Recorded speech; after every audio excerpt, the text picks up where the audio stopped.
that what the medical examiner has done? He would have said to you, no, actually, the medical examiner hasn't even completed his autopsy. But none of you asked that question. You just bought everything that he said, hook, line, and sinker. And then you published your most of the things that I saw on Instagram and the newspaper were cause of death determined. Young lady committed suicide.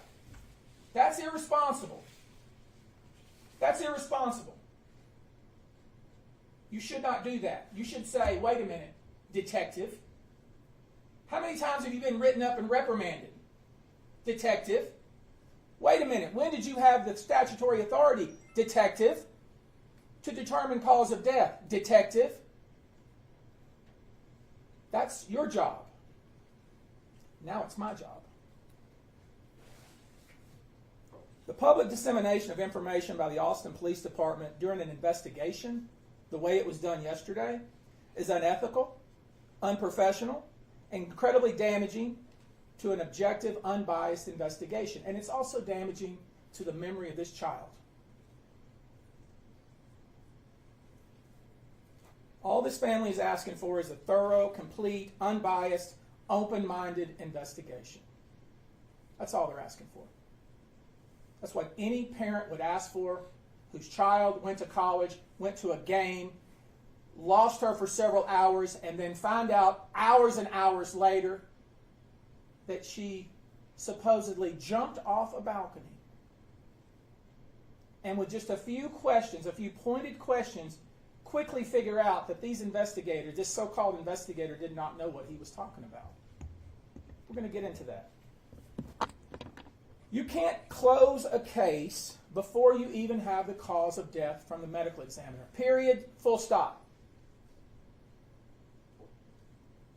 You don't have that right. You don't have that authority. We have to get this right. This is not just for this family. This is for any family. You have to get this right. You can't close a book in the middle of reading a chapter and say that that's closed and it's over. That's not how it works. You can't misclassify a death like this. When you misclassify a death, you're planting a lie in the soil where truth should grow.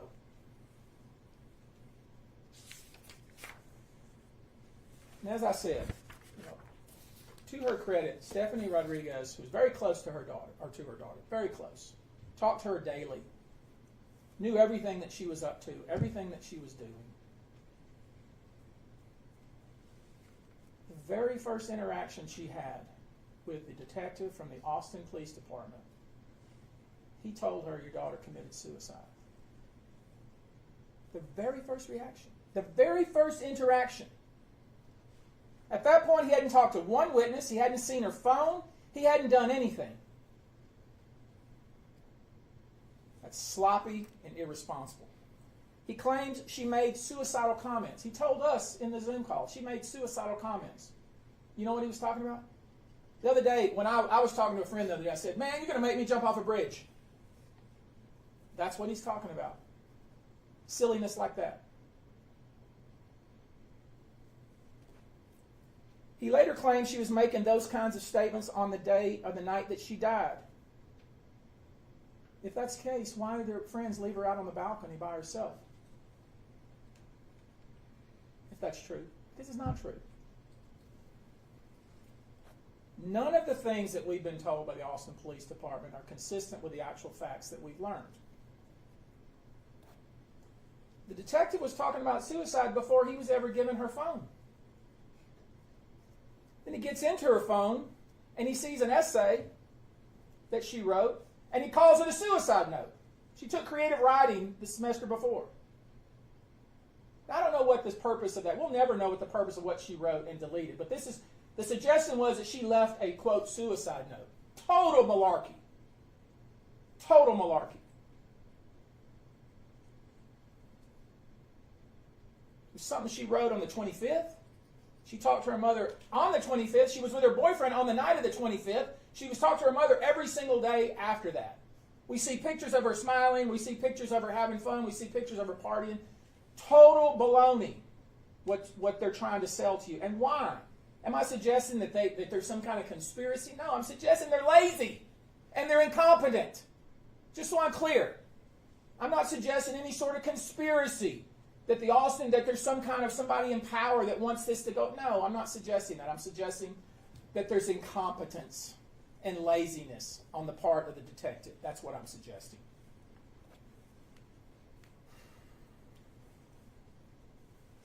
The suggestion they've made is she wrote an essay, because it's not a note. She wrote an essay on the 25th that she deleted. And then she goes and kills herself 4 days later. This is their logic. It's really ridiculous. So, a few things they didn't bother to even explain. I don't even know what they did, honestly. I know what we've done. We sent someone to the apartment. We had someone take the dimensions of the apartment. We had somebody measure the railing and the height of the railing. We know how tall Brianna was. She was 5'2". The railing's 44 inches. You don't fall over it. There's no furniture out in the balcony. There's nothing to climb up on, to jump off. Anyone that's on that little balcony, it's literally as big as this. It's a little bitty old balcony. And there's a window just like that you can see onto the balcony. The apartment is like a dorm. It's very small. There's no way you can be in that apartment and hide. If you're in the apartment, people know you're in the apartment. It's a little small apartment. No offense to the apartment complex, but that's what it is. It's like a little double-room dorm with a small balcony with no furniture. These are easy things to find out. Things that you would say, wait a minute, you're saying that this young lady was out on the balcony and she was 5'2", she had to somehow climb over the railing to try to kill herself? Then certainly you guys could see that. Certainly you knew that was happening. How could that possibly be? It doesn't make any sense because it didn't happen that way. She was 100 pounds, 5'2". There's no way she could fall over that railing accidentally. There's no way to be on the balcony and you be inside and not know somebody's on the balcony. It's not possible. It's almost impossible to be inside the apartment and not know somebody's in the apartment with you, even though there's 2 little bedrooms. This is called common sense. I'll tell you what's most concerning. They didn't explore the fight that Brianna apparently had with somebody at the tailgate at the Austin Rugby Club. I think she went to, what was the name of the tailgate that they had there? Some student organization. Latin Economic Business Development tailgate at the Austin Rugby Club. There was an altercation between her and another female. No investigation of that. Turns out that other female was in the apartment with her that night. There was a witness between 12:30 and 1 a.m. who posted on TikTok. Many of you have seen it. Young man posted on TikTok that he could hear up above at around the 17th floor in that general area fighting, screaming. Somebody saying, "Get off of me!" And then a muffled sound. He posted it, got many, many views. You can get on TikTok and look at it now. We talked to him this morning. And guess what? Here's the irony. Or maybe here's the tragedy. The police didn't bother to talk to him. Now, why wouldn't they talk to him? He had incredibly specific information about what he heard. He could hear it loud enough. He could hear the words that were spoken. "Get off of me!" and screaming. And then a muffled cry between 12:30 and 1 p.m.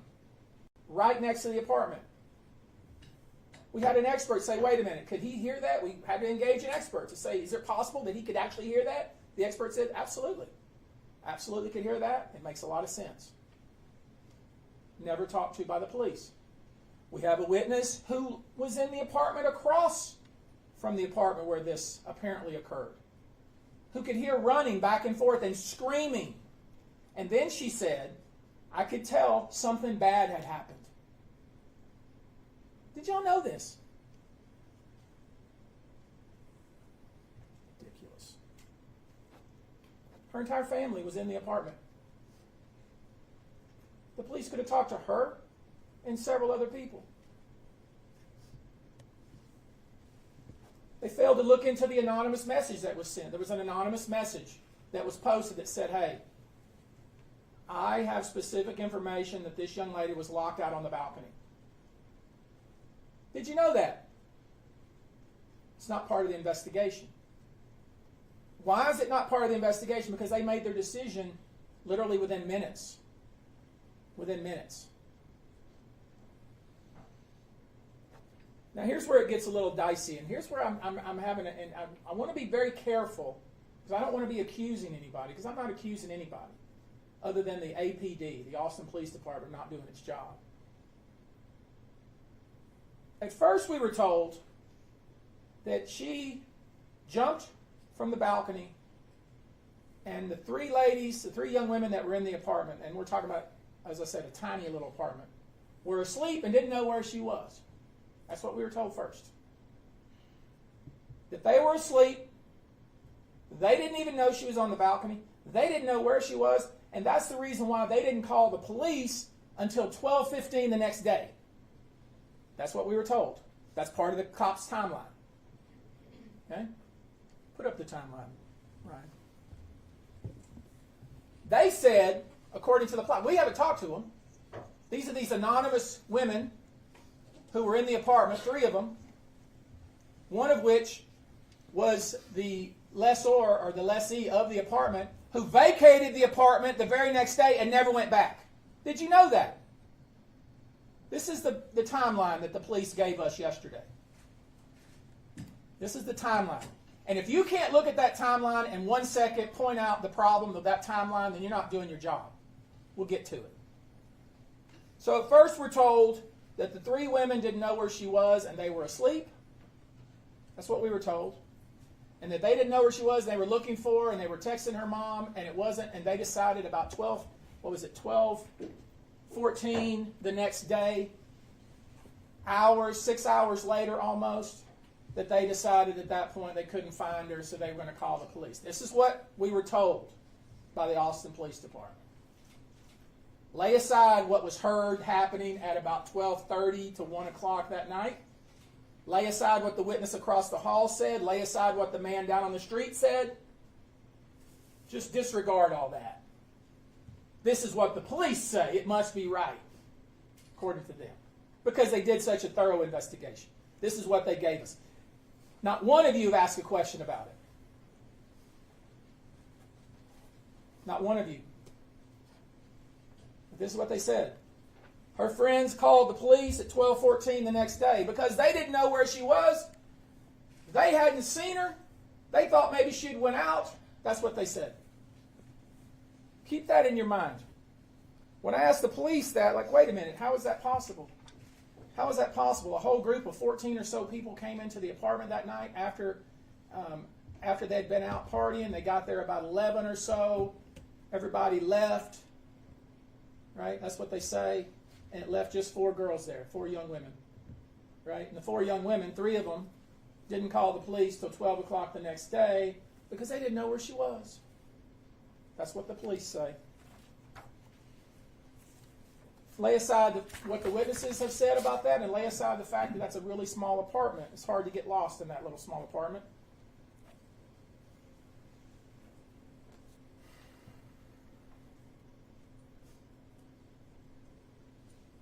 I want you to look very carefully.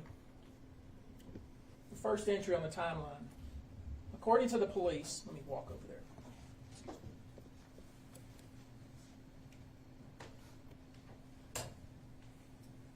Brianna did not have her phone. She didn't have her phone, so she had to call.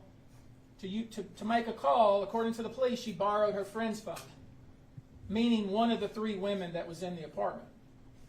Now look at this very carefully. So according to the police, she borrowed her friend's phone and made a call from 12:43, and it lasted 1 minute. At 12:46, 2 minutes later, the police were responding to a 911 call because she was outside on the ground. Now do the math. So you're probably thinking, well, she must have, she hung up her friend's phone and she just jumped. She hung up the phone and she dropped it on the balcony and she jumped. First question you should have is, where is the phone? What did she do with the phone? I asked the police that 3 different times. 3 times. They sidestepped me every time until this morning. They sidestepped me because they hadn't thought about it, because they rushed to judgment. They finally answered the question this morning. And you know what they said to me this morning? And they said it, and they didn't even realize what they were telling me because they're so sloppy. I made them put it in writing. I have it here. I'll read it to you. Austin Police Department did not find the phone on Miss Aguilera. Miss Aguilera returned the phone to its owner before she was seen going onto the balcony. Now, how is that possible? That is 180 degrees different than what you told us previous. That is absolutely contrary to what you told us previous. Previous, you said the 3 women were asleep. You said they didn't know where she went. But then when I asked the one question over and over and you had to answer it, then all of a sudden we realized if she did in fact use her friend's phone like they claim, if she did in fact use it for 1 minute and was found already 2 minutes later by a passerby and the police were already responding to a 911 call, think about that, what the ramifications of that are. That whoever phone she was using was standing right next to her as she went over the balcony, if she went over the balcony. Now you're saying to yourselves, well shoot, there's got to be a reasonable explanation. We should talk to the witnesses. We should investigate. We should figure this out. That's what we're saying. Now you're getting it. You sat there, and with all due respect, you all, I watched it. You all sat there, and you had this corporal, whatever he is, lead detective, and Mrs. Rodriguez will tell you how he is and her interactions with him in just one moment. But you let him stand at a podium just like this and feed you total baloney. And all you had to do is say, wait a minute, detective, wait a minute. She borrowed somebody's phone. Where is that phone? Maybe she must have went over the railing with it. She had to give somebody. No, according to him, she returned it to its owner before she was seen walking back out to the balcony. Absolutely impossible. Very suspicious. We have a problem.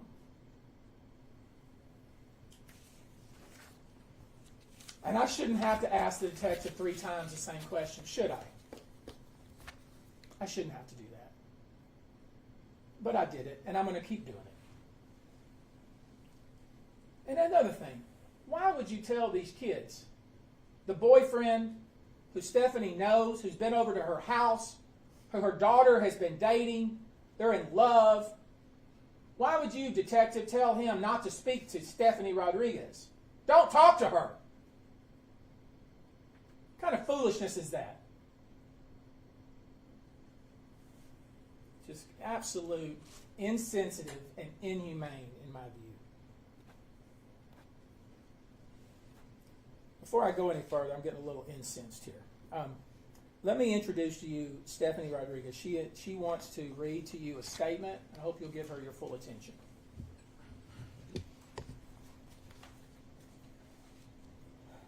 Hello, my name is Stephanie Rodriguez, and I'm the mother of Brianna Aguilera. Brianna was a driven, disciplined, and caring person. She was beautiful.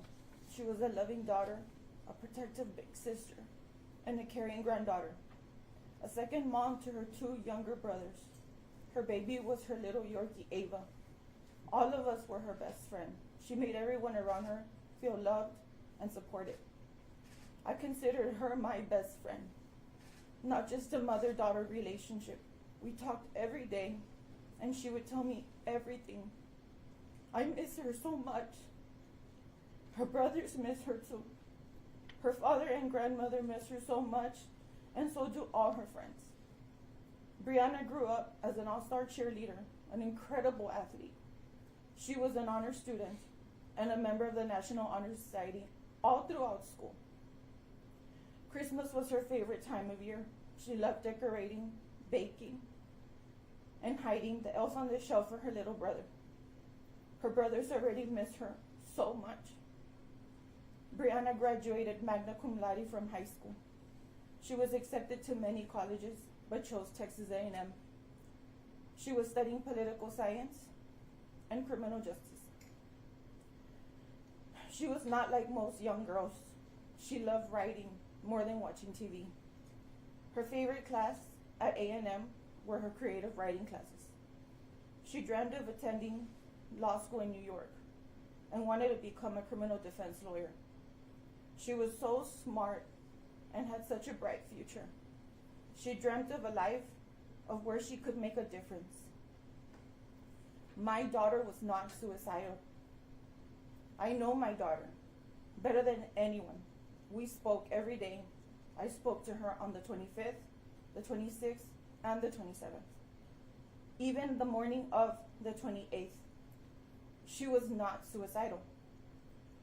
To the Austin police, I can deal with you being annoyed each time I called or tried to talk to you.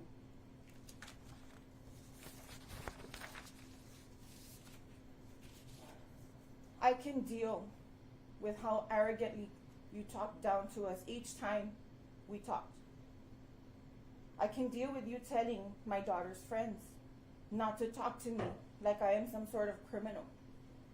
But I cannot deal with you doing a news conference and saying false things about my child without a thorough investigation. I cannot deal with you jumping to conclusions and not performing an actual investigation. I cannot deal with your failure to do your job. Do your job.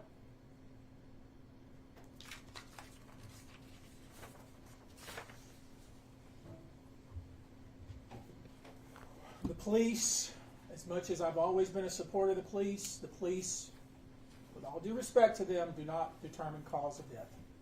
That's not their job. Their job, that job, is specifically reserved for the medical examiner's office. There is no medical examiner in the county, then it's the JP in the county. In Austin, it's the job of the medical examiner to determine cause of death, not Detective Robert Marshall. The medical examiner told us that a rape kit was done and the autopsy will be performed. It'll take us 60 to 90 days. So that begs the question, why did Detective Robert Marshall tell us that they had reached their conclusion and that the investigation was complete? It doesn't work that way. How is it that Robert Marshall has determined the cause of this young woman's death? He doesn't have that authority. His job is to question all the witnesses. We've already offered up several. We'll offer up several more for him to do his job. Hopefully a different investigator will be involved. There are many questions about what was done here, about what happened on that night. And it's already going to be incredibly difficult for the Austin Police Department to conduct an objective investigation at this point. And that's because the way that the Austin Police Department has handled this and jumped to conclusions within hours of this tragedy disqualifies the Austin Police Department from further investigation of this matter.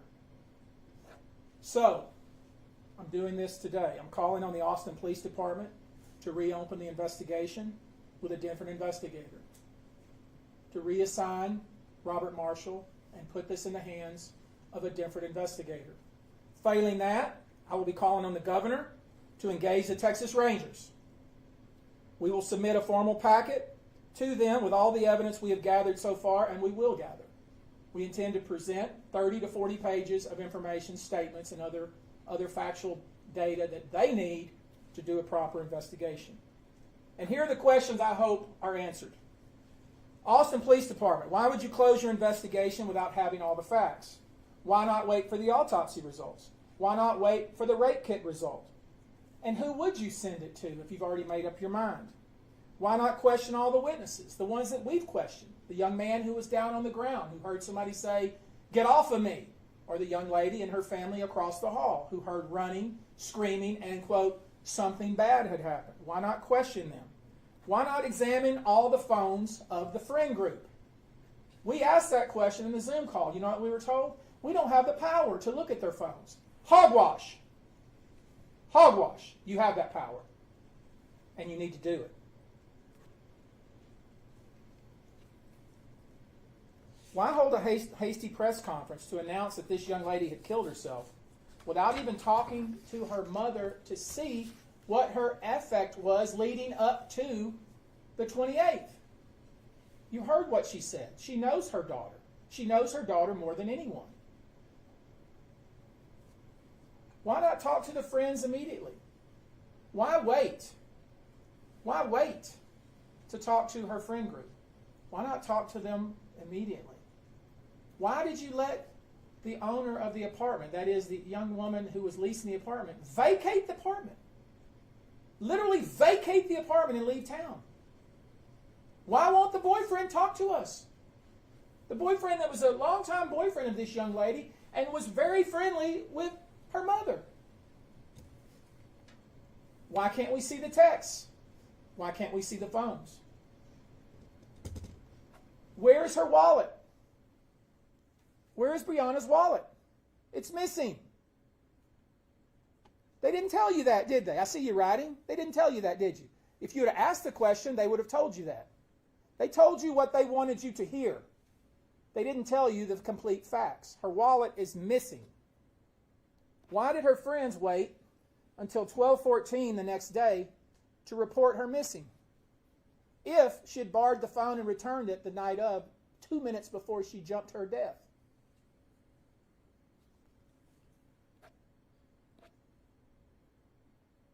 Why didn't they examine the balcony? Why didn't they examine the railing? Why didn't they see if there was some sort of table there, a chair there that somebody who's 5'2" would have to step on to get over the railing? Why didn't they look for scuff marks? Why didn't they do anything?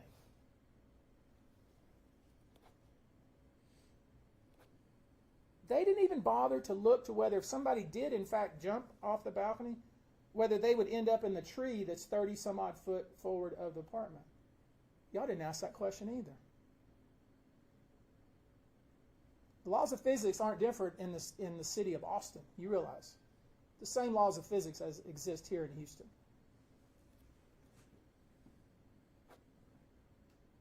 If, when the phone call came in at 12:46 and the officers responded to the 911 call, if it was so obvious that this young woman had fallen to her death, why was it till 6 o'clock, 5 hours later, that they ever went into the apartment complex? If it was so obvious that that's how she had died. These are the questions you should be asking. At the press conference, you didn't ask any questions. You didn't ask any questions. You just lapped it up like it was cool water and you were very thirsty. Very disappointing to me. So, we have given you a lot of information. We're going to submit a packet. I'm going to call on the governor to... I don't expect, based on the conduct I saw from the police chief of Austin, her defensive manner that she approached the podium yesterday, I don't expect any relief from her. I don't expect she's going to say, King's X, oh, you're right, this was sloppy, it was not thorough, it was kind of embarrassing, we're going to get a different detective to start over. I don't expect that to happen. I expect what's going to happen is I'm going to send a formal letter to the governor asking for the Texas Rangers to be engaged. And I'm going to submit a detailed packet to the governor's office and ultimately to the Texas Rangers to actually do an investigation to figure out what actually happened, because we still don't know. Notice I haven't suggested to you what happened, because I don't know.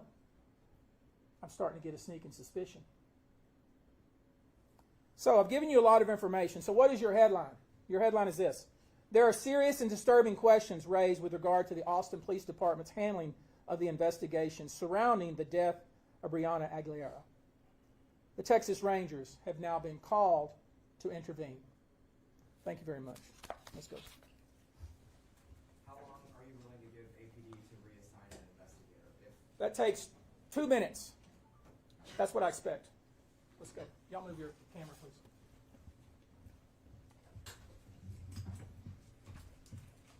Thank you all.